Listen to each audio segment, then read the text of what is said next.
Contemplar el Evangelio de hoy. Día litúrgico, Viernes Santo. Texto del Evangelio según San Juan. En aquel tiempo, Jesús pasó con sus discípulos al otro lado del torrente Cedrón, donde había un huerto, en el que entraron él y sus discípulos.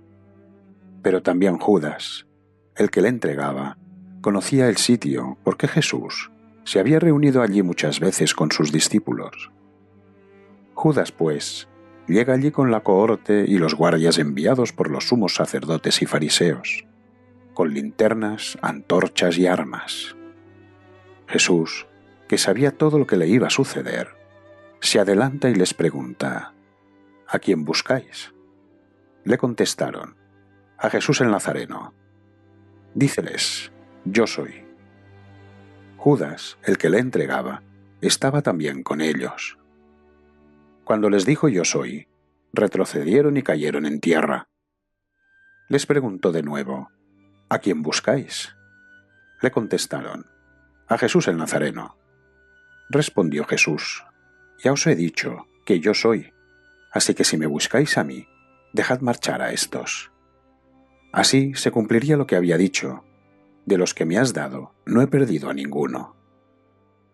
Entonces Simón Pedro, que llevaba una espada, la sacó e hirió al siervo del sumo sacerdote y le cortó la oreja derecha. El siervo se llamaba Malco. Jesús dijo a Pedro: vuelve la espada a la vaina. La copa que me ha dado el Padre, ¿no la voy a beber? Entonces la cohorte, el tribuno y los guardias de los judíos, prendieron a Jesús, le ataron y le llevaron primero a casa de Anás, pues era suegro de Caifás, el sumo sacerdote de aquel año. Caifás era el que aconsejó a los judíos que convenía que muriera un solo hombre por el pueblo. Seguían a Jesús Simón, Pedro y otro discípulo.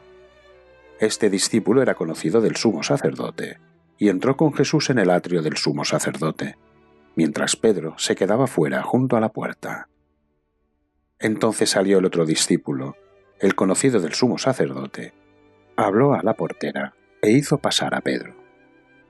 La muchacha portera dice a Pedro: ¿no eres tú también de los discípulos de ese hombre? Dice él: no lo soy. Los siervos y los guardias tenían unas brasas encendidas porque hacía frío, y se calentaban. También Pedro estaba con ellos calentándose. El sumo sacerdote interrogó a Jesús sobre sus discípulos y su doctrina. Jesús le respondió: he hablado abiertamente ante todo el mundo. He enseñado siempre en la sinagoga y en el templo, donde se reúnen todos los judíos, y no he hablado nada a ocultas. ¿Por qué me preguntas? Pregunta a los que me han oído lo que les he hablado. Ellos saben lo que he dicho. Apenas dijo esto, uno de los guardias que allí estaba dio una bofetada a Jesús diciendo: ¿así contestas al sumo sacerdote? Jesús le respondió: si he hablado mal, declara lo que está mal, pero si he hablado bien, ¿por qué me pegas? Anás entonces le envió atado al sumo sacerdote Caifás. Estaba allí Simón Pedro calentándose y le dijeron: ¿no eres tú también de sus discípulos? Él lo negó diciendo: no lo soy. Uno de los siervos del sumo sacerdote, pariente de aquel a quien a Pedro había cortado la oreja, le dice: ¿no te vi yo en el huerto con él? Pedro volvió a negar y al instante cantó un gallo. De la casa de Caifás llevan a Jesús al pretorio. Era de madrugada. Ellos no entraron en el pretorio para no contaminarse y poder así comer la Pascua. Salió entonces Pilato fuera donde ellos y dijo: ¿qué acusación traéis contra este hombre? Ellos le respondieron: si este no fuera un malhechor, no te lo habríamos entregado. Pilato replicó: tomadle vosotros y juzgadle según vuestra ley. Los judíos replicaron: nosotros no podemos dar muerte a nadie. Así se cumpliría lo que había dicho Jesús, cuando indicó de qué muerte iba a morir. Entonces Pilato entró de nuevo al pretorio y llamó a Jesús y le dijo: ¿eres tú el rey de los judíos?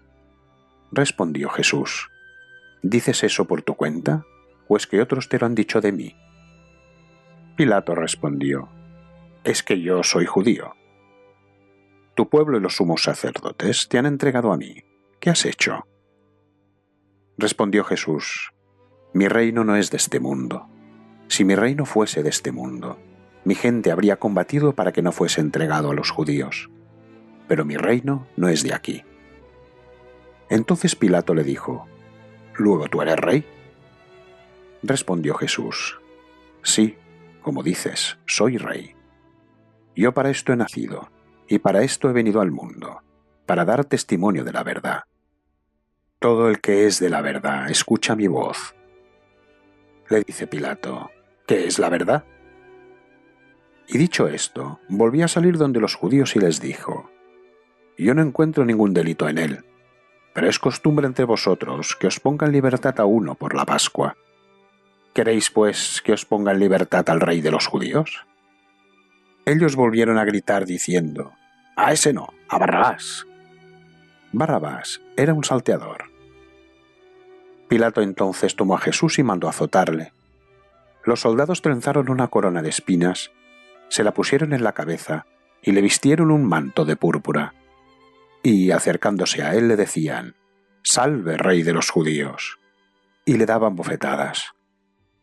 Volvió a salir Pilato y les dijo: «Mirad, os lo traigo fuera para que sepáis que no encuentro ningún delito en él». Salió entonces Jesús fuera llevando la corona de espinas y el manto de púrpura. Díceles Pilato: «Aquí tenéis al hombre». Cuando lo vieron, los sumos sacerdotes y los guardias gritaron: «¡Crucifícalo! ¡Crucifícalo!». Les dice Pilato: «Tomadlo vosotros y crucificadle, porque yo ningún delito encuentro en él». Los judíos le replicaron: «Nosotros tenemos una ley, y según esa ley debe morir, porque se tiene por hijo de Dios».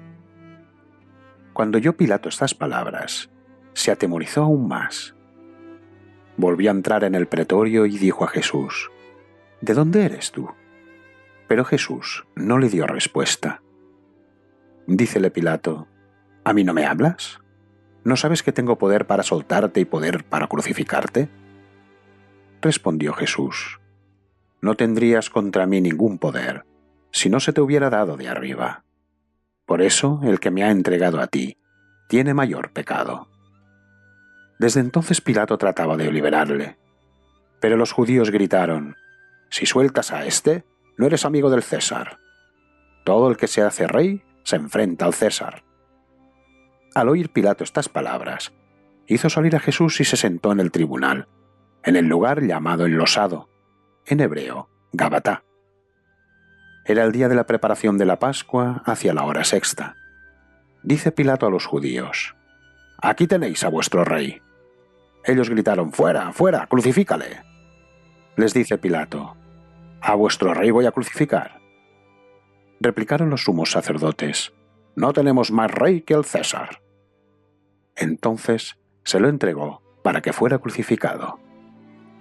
Tomaron pues a Jesús, y él, cargando con su cruz, salió hacia el lugar llamado Calvario, que en hebreo se llama Gólgota, y allí le crucificaron con él a otros dos, uno a cada lado, y Jesús en medio.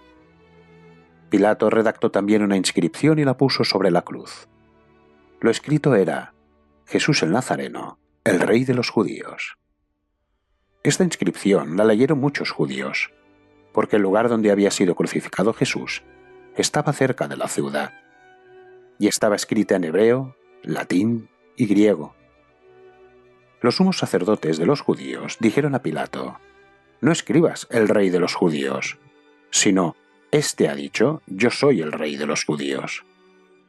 Pilato respondió: «Lo que he escrito, lo he escrito». Los soldados, después que crucificaron a Jesús, tomaron sus vestidos, con los que hicieron 4 lotes, un lote para cada soldado, y la túnica. La túnica era sin costura, tejida de una pieza de arriba abajo. Por eso dijeron: «No la rompamos, sino echemos a suertes a ver a quién le toca». Para que se cumpliera la escritura: «Se han repartido mis vestidos, han echado a suertes mi túnica». Y esto es lo que hicieron los soldados. Junto a la cruz de Jesús estaban su madre y la hermana de su madre, María, mujer de Cleofás, y María Magdalena. Jesús, viendo a su madre y junto a ella al discípulo a quien amaba, dice a su madre: «Mujer, ahí tienes a tu hijo». Luego dice al discípulo: «Ahí tienes a tu madre». Y desde aquella hora el discípulo la acogió en su casa. Después de esto, sabiendo Jesús que ya todo estaba cumplido, para que se cumpliera la escritura, dice: «Tengo sed». Había allí una vasija llena de vinagre. Sujetaron a una rama de hisopo una esponja empapada en vinagre y se la acercaron a la boca. Cuando tomó Jesús el vinagre, dijo: «Todo está cumplido», e inclinando la cabeza, entregó el espíritu. Los judíos, como era el día de la preparación, para que no quedasen los cuerpos en la cruz el sábado, porque aquel sábado era muy solemne, rogaron a Pilato que les quebraran las piernas y los retiraran. Fueron pues los soldados y quebraron las piernas del primero y del otro crucificado con él. Pero al llegar a Jesús, como lo vieron ya muerto, no le quebraron las piernas, sino que uno de los soldados le atravesó el costado con una lanza, y al instante salió sangre y agua. El que lo vio lo atestigua y su testimonio es válido, y él sabe que dice la verdad, para que también vosotros creáis. Y todo esto sucedió para que se cumpliera la escritura: «No le quebrará hueso alguno». Y también otra escritura dice: «Mirarán al que traspasaron». Después de esto, José de Arimatea, que era discípulo de Jesús, aunque en secreto por miedo a los judíos, pidió a Pilato autorización para retirar el cuerpo de Jesús. Pilato se lo concedió. Fueron, pues, y retiraron su cuerpo. Fue también Nicodemo, aquel que anteriormente había ido a verle de noche, con una mezcla de mirra y áloe de unas 100 libras. Tomaron el cuerpo de Jesús y lo envolvieron en vendas con los aromas, conforme a la costumbre judía de sepultar. En aquel lugar donde había sido crucificado había un huerto, y en el huerto un sepulcro nuevo, en el que nadie todavía había sido depositado. Allí pues, porque era el día de la preparación de los judíos y el sepulcro estaba cerca, pusieron a Jesús. Comentario por el padre Francesc Catarineu, Sabadell, España. Cuando tomó Jesús el vinagre, dijo: «Todo está cumplido», e inclinando la cabeza entregó el espíritu. Hoy celebramos el primer día del Triduo Pascual. Por tanto, es el día de la cruz victoriosa, desde donde Jesús nos dejó lo mejor del mismo: María como madre, el perdón también de sus verdugos y la confianza total en Dios Padre. Lo hemos escuchado en la lectura de la Pasión que nos transmite el testimonio de San Juan, presente en el Calvario con María, la Madre del Señor, y las mujeres. Es un relato rico en simbología, donde cada pequeño detalle tiene sentido. Pero también el silencio y la austeridad de la Iglesia hoy nos ayudan a vivir en un clima de oración, bien atentos al don que celebramos. Ante este gran misterio, somos llamados primero de todo a ver. La fe cristiana no es la relación reverencial hacia un Dios lejano y abstracto que desconocemos, sino la adhesión a una persona, verdadero hombre como nosotros y a la vez verdadero Dios. El invisible se ha hecho carne de nuestra carne y ha asumido el ser hombre hasta la muerte, y una muerte de cruz. Pero fue una muerte aceptada como rescate por todos, muerte redentora, muerte que nos da vida. Aquellos que estaban ahí y lo vieron nos transmitieron los hechos y al mismo tiempo nos descubren el sentido de aquella muerte. Ante este hecho, nos sentimos agradecidos y admirados. Conocemos el precio del amor. Nadie tiene mayor amor que el que de dar la vida por sus amigos. La oración cristiana no es solamente pedir, sino, antes de nada, admirar agradecidos. Jesús, para nosotros, es modelo que hay que imitar, es decir, reproducir en nosotros sus actitudes. Hemos de ser personas que aman hasta llegar a ser un don para los demás, que confiamos en el Padre en toda adversidad. Esto contrasta con la atmósfera indiferente de nuestra sociedad. Por eso, Nuestro testimonio tiene que ser más valiente que nunca, ya que la donación de Cristo es para todos. Como dice Melitón de Sardes, este es el que nos sacó de la servidumbre a la libertad, de las tinieblas a la luz, de la muerte a la vida. Él es la Pascua de nuestra salvación.